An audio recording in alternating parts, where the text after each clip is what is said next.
乡亲大家平安，今仔日是新历的4月14，旧历的3月22，礼拜二。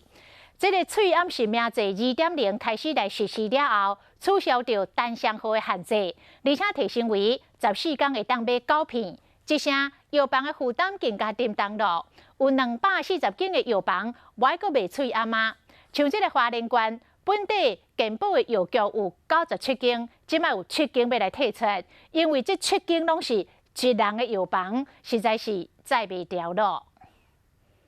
喙暗新制上路，购买方式变多，但是无到10点，药局又排真长，主因就是。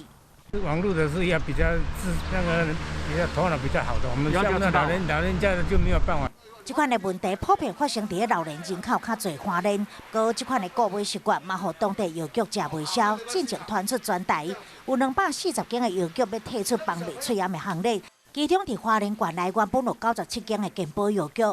，7间确定要退出，主要原因是这药局拢是一个人的药局，而且这药师嘛拢是有年岁长辈，实是无法度应付这么多人。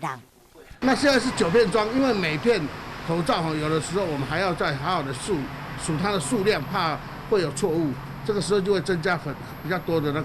那个时间来做这个动作。药局要求想要退出行列，行秘就无方便，花莲县卫生局嘛赶紧处理。我们还是会努力的、积极的争取希望这些药师们能够再继续贩卖。强调线内继续沟通，也要摆对增加其他的场所，但是希望大家在买喙暗的时阵，会当互这辛苦药师加一点仔支持。